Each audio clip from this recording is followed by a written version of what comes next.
At Christmas dinner, my 9-year-old daughter was seated alone next to the trash can on a folding chair. Everyone acted like it was normal. So she got up, walked over to me, and said, "Can you do the thing you said you'd do if it felt bad again?" So I did. 5 minutes later, my mom started screaming. "My name is Graham. I'm married to Nina, and I'm a dad to Leah. I legally adopted her when she was 3, but I've been in her life since she was 2. She's mine. Always has been. We don't use the words step in our house, not because we're pretending. Because we're not. She calls me dad, and every time I hear it, I still feel it land in my chest like a little miracle. From the start, I promised her she'd never have to fight for her place in this family, that no one would ever make her feel like a guest in her own life. I couldn't keep that promise. Christmas at my parents' house is always a bit much. Think polished silverware, themed centerpieces, coordinated outfits for the grandkids. My mom likes to say she curates joy. What she really means is that everyone plays a part, and if you don't know your lines, you're the problem. We showed up right on time, Nina, Leah, and me. Leah wore a red velvet dress with gold buttons. She was proud of it. She had even practiced walking in her new patent leather shoes because she didn't want to slip. She walked in carrying a small box she'd wrapped herself. It was for my mom, glitter paper, a crooked ribbon, and one of those gift tags that just says, "To Grandma, from Leah," in careful handwriting. The kids' table was already set up. Fancy plates, snowman cups, mini crackers with gold foil wrapping.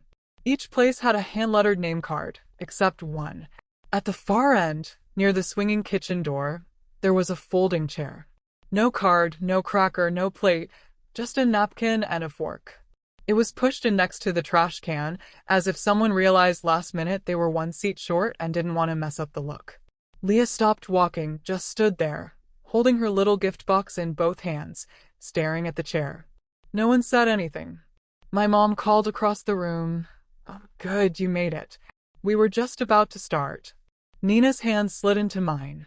Her grip was tight. Leah sat down, quietly speaking. She smoothed her dress and tucked the gift under her chair.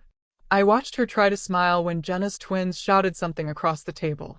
She didn't answer, just looked at her plate like maybe that would keep her from crying. I didn't say anything right away. I just watched. I watched my sister take pictures of her kids in their matching sweaters. I watched my mom show off the floral centerpiece she made from scratch. I watched my dad drink his wine and look everywhere except at Leah. And I watched Leah pretend this was fine. Then she stood up, walked across the room, past 3 people who avoided eye contact. She stopped at my chair and looked up at me. "Can you do the thing you said you'd do if it felt bad again?" she asked. I looked at her for a long second. "Are you sure?" She nodded. "Yeah, I'm sure." I stood up, tapped my glass. The room went still. My mom looked over like I was about to give a sweet little speech, something warm, something about togetherness. I said, "To the last family event we'll ever attend." And I raised my glass. No one moved. My mom froze mid-smile. My sister's mouth dropped open like she was waiting for a punchline. My dad blinked twice and stared at his plate. I walked over to my parents' end of the table, placed a sealed envelope between their plates, and said, "Merry Christmas." Then I turned, took Leah's hand, and left. No one followed. No one stopped us.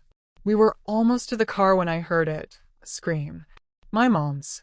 Loud enough to make someone across the street flick their blinds. But I didn't turn around. Because Leah didn't. Leah didn't ask what was in the envelope. Not that night. Not the next morning either. She didn't need to. She knew what it meant to hand over a sealed truth and walk away. The morning after Christmas, we made pancakes. Leah asked if she could stir the batter. She added too many chocolate chips, then called it deliberate overkill. Nina laughed, and I felt something loosen in my chest. That's how it was with Leah. She didn't sulk. She didn't explode. She just made it quietly obvious when something hurt. It would have been easier, honestly, if she had thrown a fit. But instead, she carried things like she expected to. And that broke me more than anything. You should know, Leah wasn't some distant relative my family had to suddenly adjust to. I'd been with Nina since Leah was 2. I met her when she was still calling every adult mama by accident. The first time she reached for my hand in a parking lot, I just about forgot how to breathe. By the time she was 3, I was the one reading bedtime stories and cutting up apples the way she liked. I was the one she looked for when she had a bad dream. We got married when Leah was 4. She held our rings in her tiny palm and told me my shoelaces didn't match. She was right. When I legally adopted her, she asked me if that meant we could finally have matching last names. I said yes. She said, "Okay, then it's real now." But to my family, it never was. Not really. They didn't say it out loud. They never had to. It was in the way my mom introduced her as Nina's daughter at family events. The way my sister called her your kid, like she was correcting someone. It was in the group photos where someone always forgot to call her forward until the last second. The holiday cards that said to all the grandkids, but only had 4 names inside. Leah wasn't one of them. They didn't hate her. That would have been easier to name. They just left her out over and over, softly, subtly, like she didn't quite count. And every year, I told myself they'd come around, that people needed time, that this kind of family took adjusting to. But Leah noticed. She noticed when my mom bought coordinated Christmas pajamas for the other kids but handed her a plain red set with a broken tag. She noticed when her birthday was combined with her cousin's, because it's easier that way, and her name was written on the cake in smaller letters, squeezed into the corner like a postscript. She noticed when she made a Mother's Day card for my mom and never got a thank you, just a distracted smile and a comment about how glitter gets everywhere. I tried to explain it away. "They're just forgetful," I said. "They're not doing it on purpose." But kids aren't stupid. They know when they're being managed instead of embraced.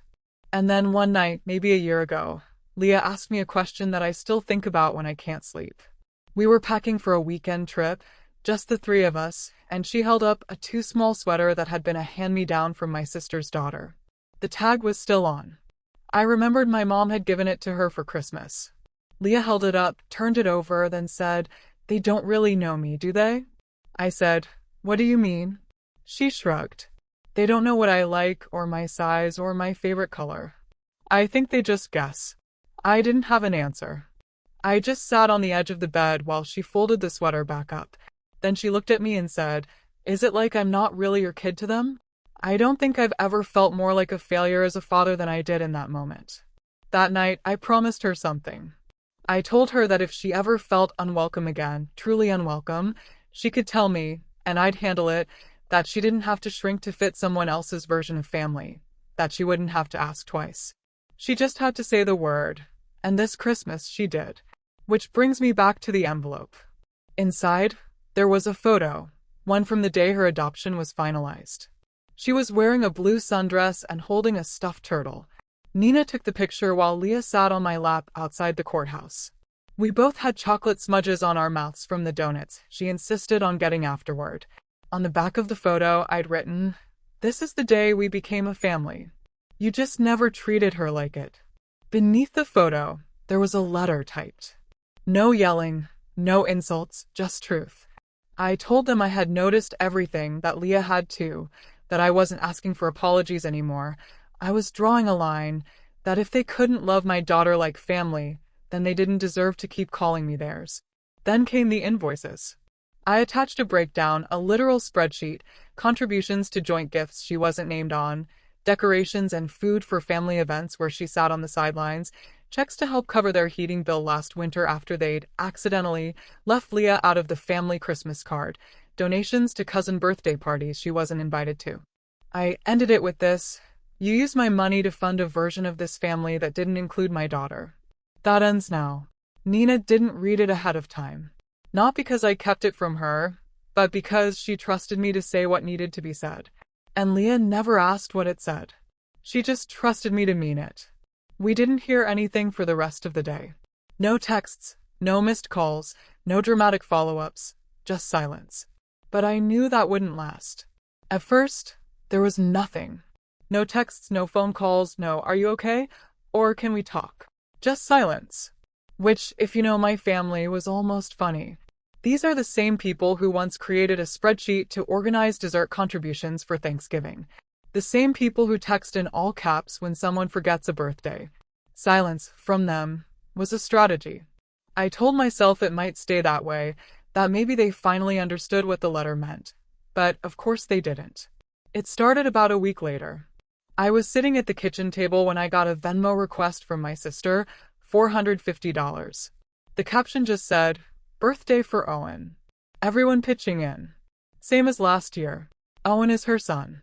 He's turning 10. We hadn't been invited to his party.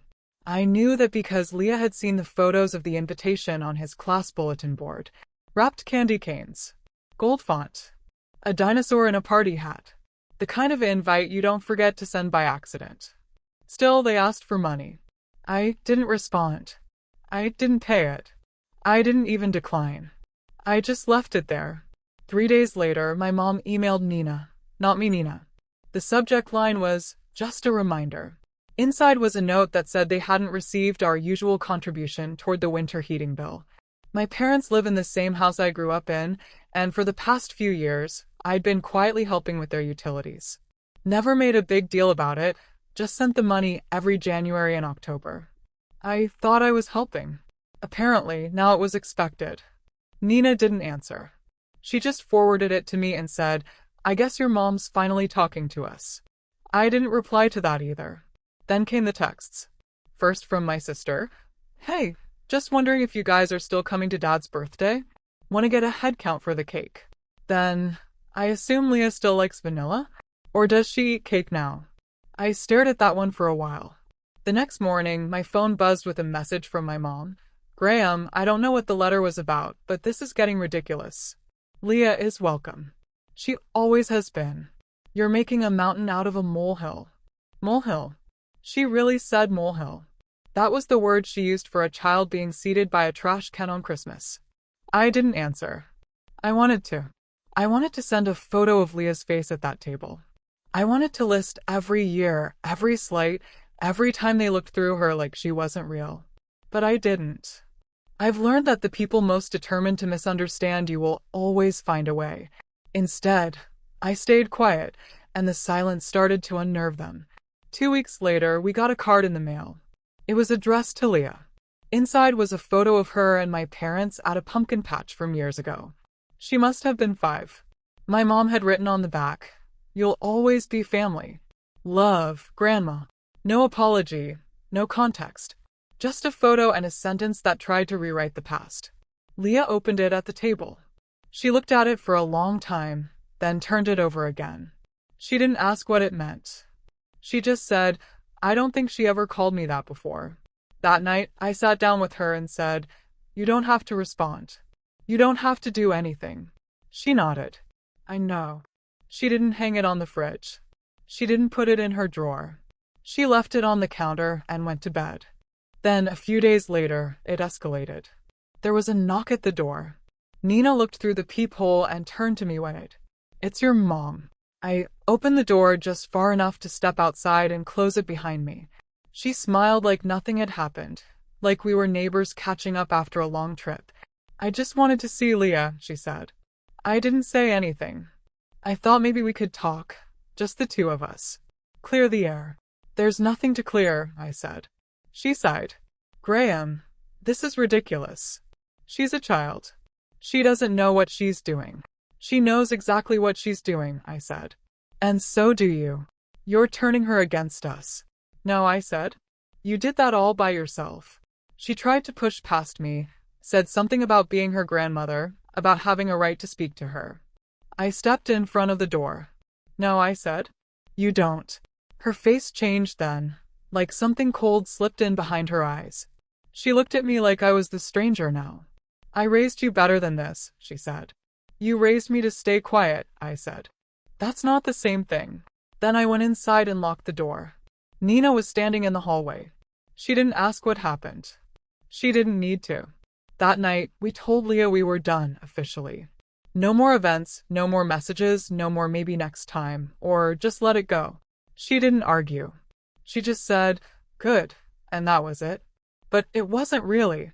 Because something was coming, something none of us saw coming, and it would make everything else look like the warm-up act. We thought we were done. After Christmas. After the letter. After the Venmo requests, the guilt trips, and the photo in the mail. After my mother showed up at our door, pretending nothing had happened. After Leah said, "Good," with so much clarity I could barely breathe. We thought that was the end. Then Eric showed up. Leah's biological father. I hadn't seen him in 7 years. Not since the custody hearing where he lost all parental rights, permanently and irrevocably. It wasn't even a close case. There was a restraining order at one point, then a judge's ruling, then silence. He hadn't called, hadn't written, hadn't tried to see Leah. As far as I knew, he didn't even know where Nina and I lived. That was the entire point. And then one Thursday afternoon, I opened the front door because I thought a package had arrived, and he was standing on the porch. Older, rougher, same look in his eyes, like the world owed him something, and he'd come to collect. "Eric," I said, already stepping halfway out and pulling the door behind me. He smiled, or something close to it. "Heard you've been pretending you're her dad." My stomach dropped. "I don't know who told you where we live," I started. "Your mom," he said, like it was casual, like it was normal. "Said she reached out for the good of the family. Said she thought Leah might need her real father." I didn't punch him. I didn't shout. I just stood there, stunned, while my hands curled into fists. "You have no rights," I said. "None. This conversation shouldn't even be happening." "I've got rights if I want them," he said. "And if I don't, well, maybe you'd rather keep it that way." It wasn't a threat. Not directly. But it landed like one. He glanced past me toward the front window. "She here." I stepped fully out and closed the door behind me. "You need to leave." He crossed his arms. "Look, I'm not trying to start something. I just think it's fair I get to see her. Or be compensated for stepping aside." There it was. The real reason. Nina opened the door just a crack and looked out. When she saw him, she froze. Her hand went to her chest like she'd been punched there. Leah came down the stairs behind her, holding a book. She saw Nina's face and stopped. "Go back upstairs," Nina said quietly. "Right now." Eric didn't see her. Thank God. I stepped forward. "You need to leave this property." "Or what?" So I called the police. They showed up in under 10 minutes, long enough for him to keep talking, long enough for him to say things I won't repeat, long enough for Leah to hear enough through the floorboards to ask later, "Is that man going to take me away?"